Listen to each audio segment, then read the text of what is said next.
Hello everyone, welcome back to my YouTube channel. And guys, आज हम class 10 की politics का chapter number 4 which is power sharing को complete करने वाले हैं।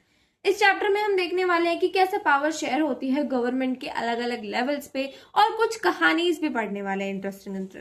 ठीक है, तो हमारा चैप्टर स्टार्ट होता है बेल्जियम से। बेल्जियम क्या है? एक स्मॉल यूरोपियन कंट्री है जो अपनी बॉर्डर फ्रांस के साथ में, नीदरलैंड के साथ में, जर्मनी के साथ में एंड ल्यूजमबर्ग के साथ में शेयर करती है।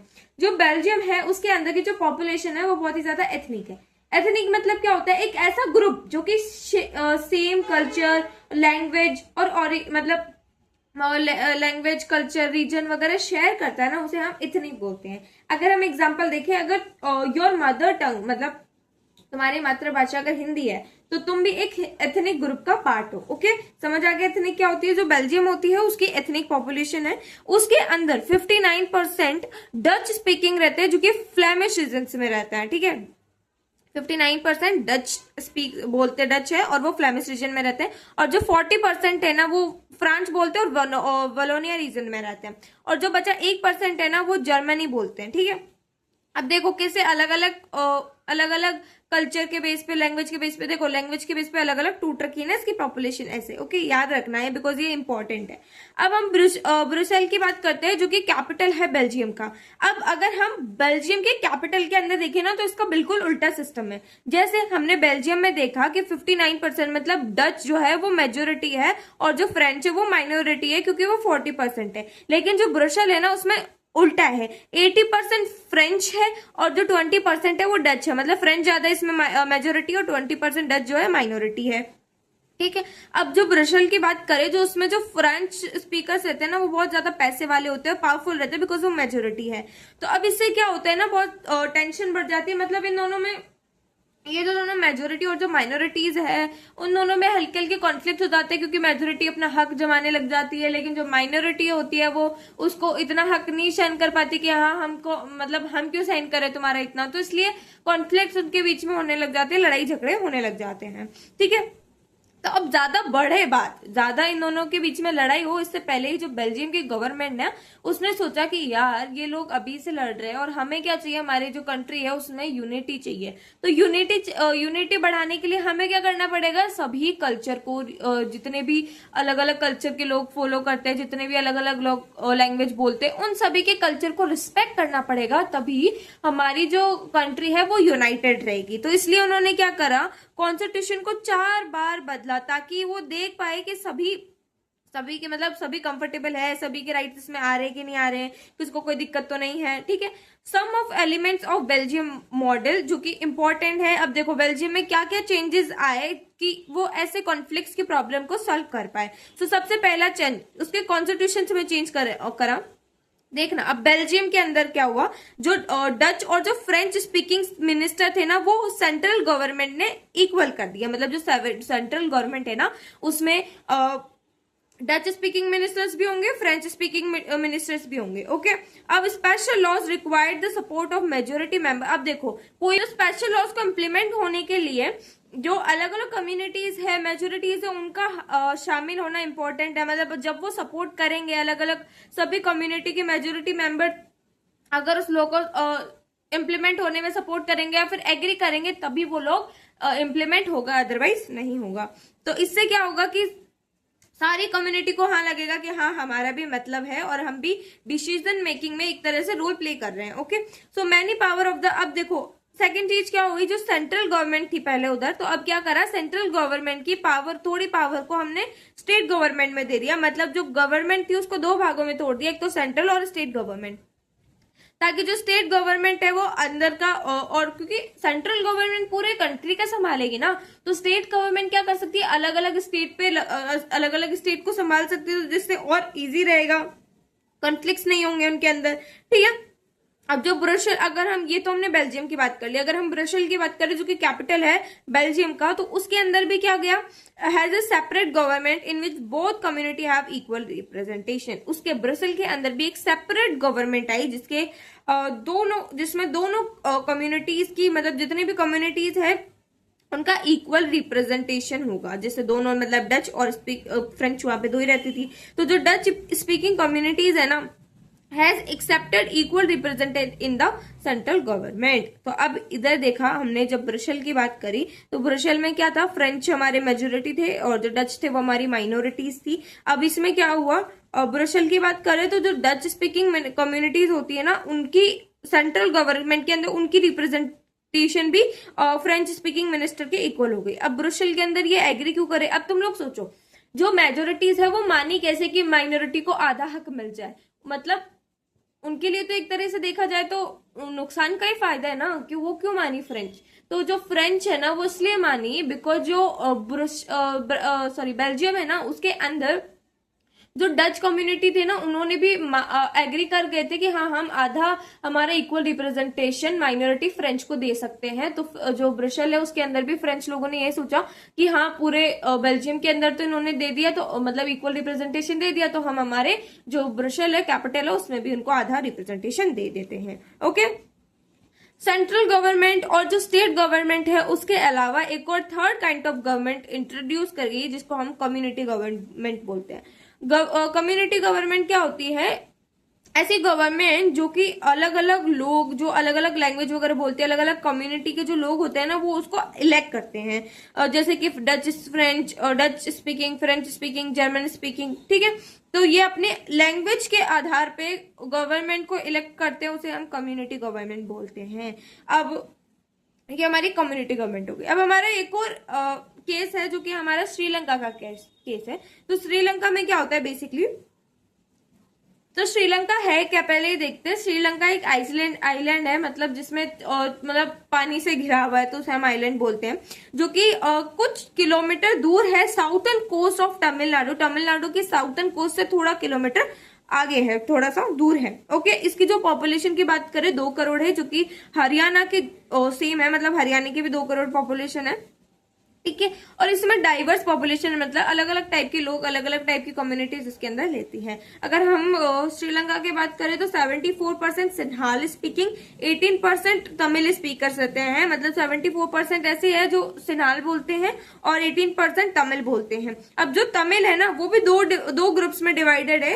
13%, जो 18% है ना, उसका 13% आता है Tamil natives of the country, जिसे हम श्रीलंकन तमिल्स भी बोलते हैं। 13% हमारे श्रीलंकन तमिल्स आते हैं और 5% इंडियन तमिल्स आते हैं। अब इंडियन तमिल्स क्या होते हैं, इंडियन तमिल्स वो लोग होते हैं जिनके जो फोर फादर, मतलब पूर्वज लोग की बात करें, जो पूर्वज लोग हैं वो इंडिया से प्लांटेशन वर्कर, क्योंकि देखो कॉलोनियल जब रूल था ना, तब जो वर्कर्स थे उनको एक जगह से दूसरी जगह पे लेके जाया जाता था, ताकि वो अपनी फसल्स वगैरह अच्छे से ग्रो करवा पाए उनसे, ठीक है। तो जिनके पूर्वज लोग क्या गए थे इंडिया से plantation, as a plantation worker Sri Lanka में गए थे कॉलोनियल पीरियड के टाइम पे, मतलब जब ब्रिटिश रूल करी थी उस टाइम पे वहां पे गए थे और फिर वहीं पे वो बस गए थे, ठीक है। तो वो हमारी इंडियन तमिल्स होती हैं। 7% हमारी क्रिश्चियंस थे, जो कि बहुत तमिल और सिन्हाल्स दोनों थे। मेजोरिटिज्म इन श्रीलंका की बात करें तो मेजोरिटिज्म मतलब क्या होता है कि उसमें, मतलब देखो, इसमें ये सोचा जाता है कि मेजोरिटी को हम प्राइम मानेंगे, मतलब कि जो मेजोरिटी कम्युनिटी है उसी को सिर्फ रूल करना चाहिए कंट्री को जैसा वो चाहे, मतलब सारे राइट्स वगैरह हमें मेजोरिटी को देना चाहिए, मेजोरिटी को इग्नोर करना चाहिए, ठीक है, उसकी बात नहीं सुननी चाहिए। बेसिकली इसको हम मेजोरिटिज्म बोलते हैं। अब एक इम्पॉर्टेंट डेट आती है विच इज 1948, जो जिस दिन हमारा जो श्रीलंका है वो इंडिपेंडेंट हुआ था। अगर हम 1956 की बात करें तो 1956 के अंदर एक एक्ट पास किया गया था to recognise Sinhala as the only official. अब इसके एक्ट के अंदर क्या था कि हम उस एक्ट के अंदर क्या था कि जो सिन्हाला लैंग्वेज है ना वो ऑफिशियल लैंग्वेज होगी श्रीलंका की, ठीक है। अब हमने पता है कि जो सिन्हाला वाले थे वो क्या थे, मेजोरिटी थी, बट जो माइनॉरिटी थी तमिल वाली उसको तो बुरा लगेगा ना, क्योंकि उसकी लैंग्वेज तो तमिल है, तो उनको बुरा लगेगा। और यही नहीं, जो गवर्नमेंट है उसने जो मेजोरिटी के फेवर में हो ऐसी पॉलिसीज भी चालू कर दी, जैसे कि उनको गवर्नमेंट ऑफिसेस के अंदर जॉब्स मिलना, है ना, ऐसी वाली मतलब गवर्नमेंट ऑफिसेज में उनको ज्यादा जॉब मिलना, एजुकेशन यूनिवर्सिटीज इनमें ज्यादा अपॉर्चुनिटी मेजोरिटी को मिलना। तो ऐसी सारी लॉज पॉलिसीज इंप्लीमेंट कर दी थी जो कि मेजोरिटी को फेवर कर रही थी। तो अब ये तो गलत बात हुई ना, माइनॉरिटी के साथ में तो मतलब धोखा हो रहा है कि डिस्क्रिमिनेशन हो रहा है उसके साथ में। ओके, और ए न्यू कॉन्स्टिट्यूशन, और यही नहीं एक और तीसरी चीज और थी जो कि ए न्यू कॉन्स्टिट्यूशन, एक नए कॉन्स्टिट्यूशन में एक शर्त ली गई कि जो हमारा जो भी कंट्री है ना वो क्या करेगा, बुद्धिज्म को क्या करेगा, प्रोटेक्ट करेगा या फिर बुद्धिज्म का बढ़ावा करेगा, मतलब बुद्धिज्म को फैलाएगा, उसके प्रचार प्रसार करेगा। ठीक है, अब ये सारे सुनकर के जो श्रीलंकन तमिल थे ना उनको बुरा लगने लग गया, उनको एलिनेटेड फील होने लग गया, मतलब उनको अलग अलग फील होने लग गया कि यार हम इस कंट्री में कितने सालों से ले रहे हैं लेकिन इसमें तो हमारी इज्जत ही नहीं है, कुछ कोई हमारे बारे में सोचता ही नहीं है। तो ये सारी चीजें, इन सारी चीजों की वजह से क्या हुआ, जो श्रीलंकन तमिल्स थे उनको इग्नोर्ड फील हुआ, और इसका रिजल्ट क्या हुआ, जो श्रीलंकन तमिल्स थे ना अब उन्होंने सोचा अब बस बहुत आ गया, अब हमारे हक के लिए हम लड़ेंगे। उन्होंने अलग अलग पार्टीज फॉर्म करी और बहुत स्ट्रगल किया ताकि उनकी जो तमिल है उसको भी एक ऑफिशियल लैंग्वेज का दर्जा मिल जाए, उनको एक रीजनल ऑटोनॉमी मिल जाए, मतलब उनका हक मिल जाए, बेसिकली इक्वालिटी मिल जाए, अपॉर्चुनिटी मिल जाए जैसे कि मेजोरिटी को मिल रही है। बस उतना ही चाहते थे वो। ठीक है, by 1980 several political organization were formed और demanding an independent Tamil. But ये क्या, देखो अब इन्होंने पार्टीज वगैरह करी, बट ये जो गवर्नमेंट थी फिर भी इनको डिनाइड करी थी, इनके जो भी वो मांग रही थी ना कि हाँ हमें इक्वालिटी अपॉर्चुनिटी चाहिए, लेकिन जो गवर्नमेंट थी वो इग्नोर करी थी कि इनका रोज का काम है, करते रहेंगे। तो गवर्नमेंट कुछ सबके लिए मना करी थी इनको कि ना भाई ना ऐसा नहीं होगा। ठीक है, लेकिन अब जो श्रीलंकन तमिल्स थे उनको ज्यादा गुस्सा आ गया, तो उन्होंने क्या करा, अलग अलग पॉलिटिकल ऑर्गेनाइजेशन बनाई, और अब क्या मानने लगे वो, अब डायरेक्ट मानने लगे कि चलो आप हमारी इज्जत नहीं करते हो तो कोई बात नहीं, हमें एक अलग से तमिल स्टेट दे दो हमारा, जिसमें हम सिर्फ हमारी श्रीलंकन तमिल से होंगे, मतलब हम अलग से जाकर के उसकी स्टेट के अंदर रह लेंगे, हम आपके ऊपर नहीं रहेंगे, हम हमारी अलग से अलग हो जाएंगे उसके अंदर। ठीक है, इन northern eastern parts of Sri Lanka. अब देखो, अब इससे धीरे धीरे ऐसी सारी चीजों से धीरे धीरे क्या हुआ, जो दो कम्युनिटीज थी जो कि हमारी मेजोरिटी और जो माइनॉरिटी थी उसके अंदर बहुत सारे डिस्ट्रेस आने लग गए, बहुत ज्यादा कॉन्फ्लिक्ट होने लग गए, लड़ाई झगड़े होने लग गए। अब ये धीरे धीरे लड़ाई झगड़े बनते बनते सिविल वॉर में कन्वर्ट हो गए। सिविल वॉर क्या होती है, एक ऐसी violent conflict between same country के अंदर जो पॉपुलेशन होती है, जब वो लड़ाई धीरे धीरे कॉन्फ्लिक्ट धीरे धीरे एक बड़े लड़ाई का रूप, एक वॉर का रूप ले लेते हैं, उसे हम सिविल वॉर बोलते हैं। और ये जो सिविल वॉर थी वो इतनी इंटेंस थी, इतनी भयानक थी, इसमें थाउजेंड्स कम्युनिटी के अलग अलग लोग मर गए। ठीक है, और बहुत सारी फैमिलीज को क्या हुआ, कंट्रीज को छोड़ना पड़ गया और उन्होंने अपना घर बार सब छोड़ दिया। ठीक है, अब इससे जो सोशल कल्चर इकोनॉमिक, क्योंकि देखो वॉर होती है तो उसके बहुत सारे अलग अलग कॉन्फ्यूजेस होते हैं, तो कल्चर पे भी थोड़ा इफेक्ट पड़ा और इकोनॉमिक पे भी इफेक्ट पड़ा, तो इन सारी चीजों पे भी इफेक्ट पड़ा सिविल वॉर से। ओके, तो अब देखा हमने बेल्जियम का केस देखा, तो बेल्जियम तो कितना शांति से हमारा सब कुछ हो गया था, लेकिन श्रीलंका की बात करें तो श्रीलंका में सब कुछ नहीं हुआ था, बिकॉज उसमें क्या करा था, सिर्फ एक मेजोरिटी को हम वो दे रहे थे सुप्रीम। अब उसमें क्या कर रहे थे, मेजोरिटी को सिर्फ प्रेफर कर रहे थे, तो इसलिए ये सब हुआ। अब देखो बेल्जियम और श्रीलंका कैसे अलग है, तो बेल्जियम के जो लीडर्स थे ना उन्होंने रियलाइज करा कि हाँ यूनिटी कंट्री की तभी पॉसिबल है जब हम दोनों जितनी भी कम्युनिटीज है, जितने भी रीजन्स है, उन सबके कल्चर को रिस्पेक्ट करेंगे, उन सबके रिलीजन को रिस्पेक्ट करेंगे, तभी हमारी यूनिटी बढ़ेगी कंट्री के अंदर। लेकिन श्रीलंका वो तो सोच रही थी क्या कि मेजोरिटी कम्युनिटी जैसे कहेगी वैसे करेंगे हम, वो मेजोरिटी कम्युनिटी जो भी बोलेगी वो सही बोलेगी, तो इसलिए उन्होंने पावर शेयरिंग को रिफ्यूज कर दिया। ओके, अब इन सारी चीजों से हमें एक चीज तो पता चल गई, पावर का शेयर होना अलग अलग कम्युनिटीज के बीच में। देखो पावर शेयर मतलब ऐसा नहीं हो कि आप किसी को भी चलते थप्पड़ मार दिए, नहीं ऐसा नहीं होता। कुछ पॉलिटिकल पावर्स होती है जो कि मतलब बेसिक हक होते हैं ना, जो हमें अलग अलग, वो उसी को पावर बोला गया जो कि हमें अलग अलग कम्युनिटीज को देना चाहिए। ठीक है, जैसे अगर हम श्रीलंका की बात करें तो अगर उसमें दोनों कम्युनिटी में इक्वल पावर बांट दी होती तो क्या इतना वो सिविल वॉर होता, नहीं होता ना। जैसे बेल्जियम में जितने भी कम्युनिटीज थे उसके उसके अंदर पावर को बांट दिया था। किसी भी एक हाथ में पावर नहीं थी हमारी, पावर जो थी हमारी अलग अलग हाथों में बटी हुई थी, ठीक है। मतलब सभी के पास में हक था, क्योंकि उनकी बात भी सुनी जा रही थी, लॉ बनाने के लिए उनसे पूछा भी जा रहा था। तो इस वजह से अब सबसे पहला क्वेश्चन ये बनता है कि क्यों है वर्थ इट या फिर गुड पावर शेयरिंग क्यों करनी चाहिए। सबसे पहले इसके दो रीजन आते हैं। एक तो प्रूडेंशियल रीजन, सबसे पहले पावर रेजिंग अच्छी है बिकॉज ये क्या करती है, जो भी कॉन्फ्लिक्ट्स होते हैं, सोशल कॉन्फ्लिक्ट्स होते हैं जो कि जिनसे वायलेंस होता है और पॉलिटिकल इनस्टेबिलिटी आती है, तो वो कम हो जाती है। जो अलग अलग सोशल ग्रुप्स होंगे, अगर उनके पास में पावर होगी, अगर दोनों को एलिनेटेड फील नहीं होगा, अलग फील नहीं होगा, दोनों को इंक्लूडेड फील होगा, तो फिर वो क्यों लड़ेंगे। तो इसलिए कॉन्फ्लिक्ट्स कम होते हैं और वो आराम से रह पाएंगे। इसलिए हमें पावर शेयरिंग करनी चाहिए।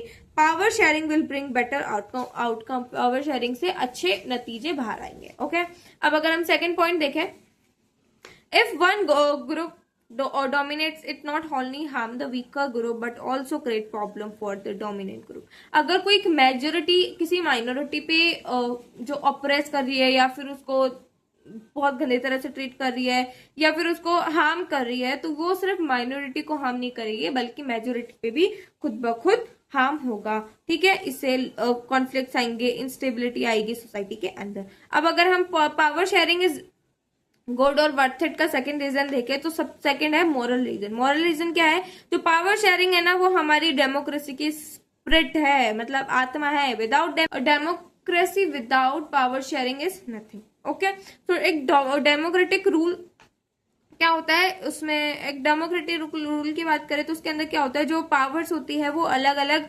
सोशल और अलग अलग सोशल ग्रुप में डिवाइडेड रहती है, तभी हम उसको डेमोक्रेटिक सोसाइटी बोलती है। क्योंकि जब पावर डिवाइडेड रहेगी इक्वली, तभी तो वो अपना वोट दे करके एक अच्छा नेता चुन पाएंगे। अगर पावर ही नहीं होगी, अगर हमें मना कर दिया जाएगा कि माइनॉरिटी को कोई हक ही नहीं है वोट देने का, तो क्या इक्वलिटी होगी? नहीं होगी ना। तो क्या ये डेमोक्रेटिक होगा? नहीं होगा, ठीक है। ओके, अब पीपल के जो लोग हैं उनके पास में हक है कि वो कंसल्ट कर सके, वो जान सके कि वो कैसे गवर्न होंगे, वो पूछ सकते हैं गवर्नमेंट से कुछ भी। और एक लेजिस्लेटिव लॉफुल करेक्ट गवर्नमेंट वही है जिसमें जो सिटीजन्स है उनको अलग नहीं हुए और ऐसा लगे कि हाँ सिटीजन का पार्टिसिपेशन है, एक स्टेट मतलब एक कंट्री की रिस्पॉन्सिबिलिटीज है सिटीजन्स पे, ठीक है। मतलब ऐसा एलिनेटेड फील नहीं हो सिटीजन्स को किसी को भी। ओके, अब प्रूडेंशियल मतलब क्या होता है कि जो डिसीजन जो हम केयरफुली फोकस से थिंक करके उसके सारे प्रैक्टिकल लॉज गेम्स को कैलकुलेट करके करते हैं ना, वो हमारे प्रूडेंशियल होते हैं, ठीक है। मॉरल क्या होते हैं कि वो एम्फेसाइज करते हैं कि जो पावर शेयरिंग का हर एक एक्ट, पावर शेयरिंग पे लिया हर एक एक्ट एक वैल्यूबल है, मतलब इंपॉर्टेंट है। अब हम फॉर्म्स ऑफ पावर शेयरिंग देखें तो पावर शेयरिंग कैसे कैसे होती है। देखो, पावर शेयरिंग कौन कौन किन किन के बीच में होती है, किन किन को हम पावर देते हैं, तो पावर शेयरिंग बेसिकली हम पढ़ेंगे इस टॉपिक के अंदर। सबसे पहला है हॉरिजॉन्टल डिस्ट्रीब्यूशन। मतलब जो हमारे पावर होती है ना, वो गवर्नमेंट के अलग अलग ऑर्गेन्स जैसे कि लेजिस्लेटिव, एक्सिक्यूटिव, जुडिशरी। एक्सिक्यूटिव वो होते हैं ना जो कि लॉ को इम्प्लीमेंट करते हैं, जुडिशरी लॉ से कनेक्टेड। तो ये सारे क्या होते हैं, इन सभी के बीच में हमारी पावर है वो शेयर्ड होती है। इससे क्या होता है, जो अलग अलग गवर्नमेंट्स है, अलग अलग ऑर्गेन्स है गवर्नमेंट के सेम लेवल पे, उनको अलग अलग पावर मिल जाएगी। जब पावर इन पे शेयर हो जाएगी तो तब सब लोग अपना काम ठीक से कर पाएंगे ना, पावर शेयर होगी इक्वली तभी, ठीक है। अब ये इनके बीच में एक कनेक्शन चलता है। मतलब जो हमारे जो जुडिशरी के जो भी जजेस वगैरह होते हैं ना, वो हमारे एग्जीक्यूटिव द्वारा इलेक्टेड होते हैं। मतलब उनको जो जुडिशरी के जो भी जज है ना, वो हमारी एग्जीक्यूटिव उनको अपॉइंट करती है। और जो जुडिशरी क्या होती है, लेजिस्लेटिव और एग्जीक्यूटिव दोनों पे नजर रखती है कि कोई अपना मतलब पावर्स का गलत इस्तेमाल तो नहीं कर रहा है। ऐसे ये तीनों कनेक्टेड रहती है, ठीक है। तो इसमें ये इंश्योर होता है कि कोई भी ऑर्गन अपना अनलिमिटेड पावर का यूज ना कर ले, ठीक है, क्योंकि सभी एक दूसरे को देखती रहती है कि कोई गलत काम तो नहीं कर रहा ना, इस वजह से। और यही सिस्टम को हम चेक एंड बैलेंस बोलते हैं। अब हमने पावर शेयरिंग क्या पहली चीज क्या पढ़ ली, जो पावर शेयर है वो हमारे हॉरिजॉन्टल मतलब लेजिस्लेटिव, एक्सिक्यूटिव, जुडिशरी, उनके बीच में इक्वली देखना, ध्यान रखना, इक्वली पावर शेयर्ड है। ओके, अब जो पावर है ना वो हमारी सिर्फ हॉरिजॉन्टल लेवल पे नहीं होती, मतलब वर्टिकल, जैसे कि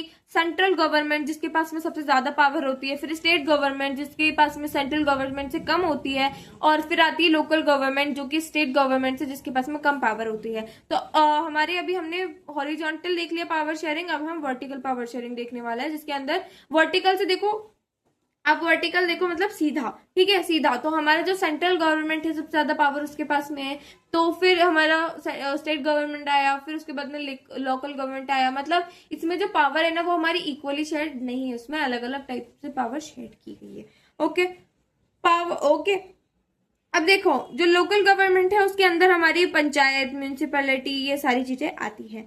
सच a general government of the entire country is called federal government. जो हमारी एक ऐसी गवर्नमेंट जो कि हमारी पूरी कंट्री को देखती है उसे हम फेडरल गवर्नमेंट भी बोलते हैं, जिसको इंडिया के अंदर हम सेंट्रल गवर्नमेंट भी बोलते हैं, जो कि पूरी बेसिकली कंट्री का देखती है। ओके, और जो हमारे रीजनल लेवल पे होती है गवर्नमेंट, एक हर एक स्टेट, ठीक है, अलग अलग जो स्टेट्स होते हैं उनको एक गवर्नमेंट रूल करती है, तो वो हमारा स्टेट गवर्नमेंट होता है।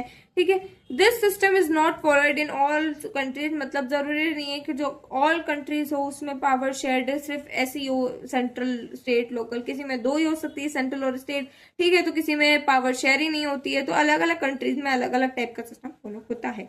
इन सब कंट्रीज किसी में सिर्फ 1 लेवल ऑफ गवर्नमेंट होता है, बट इन इंडिया हमारे पास में 3 लेवल ऑफ गवर्नमेंट होता है। ठीक है, और ये हमारा जो कॉन्स्टिट्यूशन है वो क्लियरली डिफाइन करता है कि हर एक लेवल की क्या पावर रहेगी, और उसी को, उस सिस्टम को हम फेडरल डिवीजन ऑफ पावर भी बोलते हैं, जो कि हम आगे चैप्टर में पढ़ने वाले हैं। ठीक है, अब जो फेडरल डिवीजन है इसको हम क्यों बोला जाता है, वर्टिकल डिवीजन है इसको क्यों बोला जाता है, बिकॉज जो पावर है ना वो हायर से, मतलब सेंट्रल गवर्नमेंट के पास सबसे ज्यादा पावर है तो हायर टू लोअर, जो कि लोकल के पास में सबसे कम पावर है, तो ऐसे चलती है ना, इसलिए हम वर्टिकल डिवीजन बोलते हैं।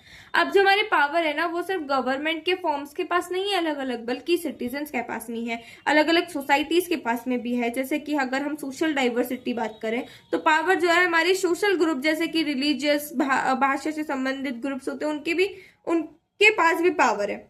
जैसे अगर हम बेल्जियम की बात करें तो बेल्जियम में क्या था, जो अलग अलग जो लिंग्विस्टिक ग्रुप्स थे, जो अलग अलग लैंग्वेज बोलते थे ग्रुप्स, उनके पास में इक्वल पावर थी। ठीक है, इक्वल पावर दे दी थी उन्होंने, श्रीलंका में तो नहीं दी थी उन्होंने।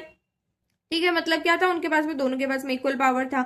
अगर हम इंडिया की बात करें तो इंडिया में भी क्या होता है, जो रिजर्वेशन सिस्टम होता है, मतलब कुछ सीट रिजर्व की गई होती है वीकर सेक्शंस के लिए, वुमेन्स के लिए सोसाइटी के अंदर, ताकि उनको भी एक हक मिले कि वो भी अपने जो भी उनका मैटर है उन सब पे डिबेट एंड डिस्कस कर सके। ठीक है, इसलिए उनको इक्वल रिप्रेजेंटेशन भी देते हैं गवर्नमेंट ऑफिस वगैरह में, ताकि वो एलिनेटेड फील नहीं हो। तो इससे हम क्या पता चलता है कि जो हमारी पावर शेयर है ना वो अलग अलग सोशल डाइवर्सिटीज, अलग अलग लैंग्वेज के बेस पे, माइनॉरिटी मेजोरिटी दोनों पे पावर इक्वली शेयर है। अब जो पावर होती है ना वो सिर्फ वो हमारी political parties, pressure groups and movement सब पे डिवाइड रहती है। मतलब देखो, हमें पता है इलेक्शन कैसे होते हैं हमारे, अलग बहुत सारी गवर्नमेंट खड़ी होती है, उसमें से जो मेजोरिटीज होती है, जिसके पास में ज्यादा मैक्सिमम वोट होते हैं वो जीत जाती है। बट जो जिसके पास में कम होती है, या फिर जो अपोजिशन पार्टीज होती है ना, उनके पास भी पावर्स होती है। ठीक है, मतलब आप ऐसा मत समझना जो हमारे मेजोरिटी हो गई, जो जीत गई ना, सिर्फ उसी के पास पावर होगा, नहीं, जो नहीं जीती है ना, जो अपोजिशन पार्टीज है उनके पास भी पावर है। कैसे पावर है, जब भी हमारी कोई जो इलेक्टेड गवर्नमेंट होगी, कोई भी लॉ वगैरह पास करेगी, तो हमारी जो अपोजिशन पार्टीज है वो क्या करेगी, देखेगी तो इस लॉ में कोई गड़बड़ तो नहीं है। और क्योंकि बेसिकली उनको क्या करना है, उनके लिए तो जो हमारी इलेक्टेड गवर्नमेंट है वो क्या है, अभी एक अपोजिशन का काम कर रही है, तो वो चाहते हैं कि यार ये हमारी जगह आ गई तो हमें इसको कैसे भी करके नीचे लाना पड़ेगा। तो ये क्या करती है, मतलब उसके जितने भी लॉ बनाए रहते हैं ना, उसमें जितने भी नेगेटिव पार्ट्स होते हैं उन सबको मतलब सिटीजन्स को दिखाती है कि देखो इस लॉ, ये लॉ कितना गंदा है। वैसे तो बेसिकली ये भी एक पावर होल्ड करता है लोगों को इन्फ्लुएंस करने के लिए। तो जो पॉलिटिकल पार्टी, प्रेशर ग्रुप्स होते हैं ना, तो वो लोगों को इन्फ्लुएंस करने में पावर भी कंट्रोल करते हैं साथ के साथ। हमारी जो अभी हम इसमें इसके अकॉर्डिंग पढ़ते हैं, तो डेमोक्रेसी के अंदर citizens have freedom to choose among different political party which create competition ensure that the power does not remain in only one hand. अब इससे हमें इस एग्जांपल से क्या पता चला कि जो पावर है वो हमारी सिर्फ इलेक्टेड गवर्नमेंट के पास में नहीं है,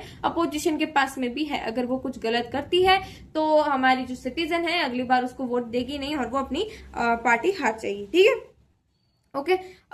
इससे हमें पावर सिर्फ एक हाथ में नहीं रहती है और बल्कि अलग अलग आइडियोलॉजी और सोशल ग्रुप पे बढ़ जाती है।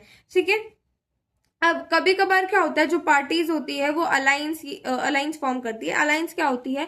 अलायंस ऐसा ग्रुप होता है, दो या फिर दो से ज्यादा पॉलिटिकल पार्टीज का, इलेक्शन से पहले। ठीक है, इलेक्शन से जीतने से पहले वो क्या करती है, ग्रुप बना लेती है, तो उसे हम अलायंस गवर्नमेंट बोलते हैं। तो वो क्या करती है, अलायंस जो समटाइम जो पार्टीज होती है, अलग अलग पार्टीज मिलकर के वो अलायंस बना लेती है इलेक्शन से पहले, और अगर वो जीत जाती है तो फिर वो कोलिनेशन गवर्नमेंट बनाती है। मतलब वो अलायंस जो कि इफ अलायंस, अगर अलायंस इलेक्ट मतलब बेसिकली वो गवर्नमेंट जिसमें दो या फिर दो से ज्यादा पार्टीज एक साथ काम करती है इलेक्शन के बाद में। ओके, इलेक्शन के पहले हमारा अलायंस, इलेक्शन के बाद में कोलिशन। ठीक है। Apart from political parties, interest group like farmers, workers, readers, business groups who also influence government decision by participating in committees और putting pressure on decision making process। अब इन जो political groups की वजह political groups के अलावा जो हमारे कुछ और ग्रुप्स होते हैं जैसे कि farmers, workers, traders, businesses, ये भी इन्फ्लुएंस करते हैं गवर्नमेंट को डिसीजन मेकिंग में। मतलब अगर मान लो गवर्नमेंट ने कुछ ऐसा डिसीजन बना दिया जो कि किसी को भी पसंद नहीं आया, लाइक फार्मर्स को पसंद नहीं आया, तो वो क्या करेंगे, प्रोटेस्ट करेंगे। तो गवर्नमेंट को क्या करना पड़ेगा, मजबूरन उस लॉ को रद्द करना पड़ेगा। ओके, या फिर फार्मर्स चाहते हैं कोई नया लॉ बनाने के लिए, तो अगर वो प्रोटेस्ट करते हैं ज्यादा ही तो गवर्नमेंट को उनकी बात सुननी भी पड़ती है। तो इसलिए ये भी एक तरीके से हमारे पास में पावर होल्ड करते हैं। तो हमने देख लिया जो पावर है वो अलग अलग लोगों में डिवाइडेड है। एक तो गवर्नमेंट में डिवाइडेड है, गवर्नमेंट के हॉरिजॉन्टल वे में, वर्टिकल वे में। ठीक है, और सोशल डाइवर्सिटीज में भी पावर डिवाइडेड है, पॉलिटिकल पार्टी, प्रेशर ग्रुप्स, इन सब पे भी हमारे पावर जो है डिवाइडेड है। अब अलायंस और जो कोलिशन गवर्नमेंट है, एक बार तुम लोग देख लेना। वैसे तो मैंने समझा दिया। आई होप तुम लोगों को ये वीडियो अच्छी लगी हो तो लाइक शेयर सब्सक्राइब कर देना। Thanks for watching. मिलते हैं नेक्स्ट वीडियो में, तब तक के लिए बाय बाय।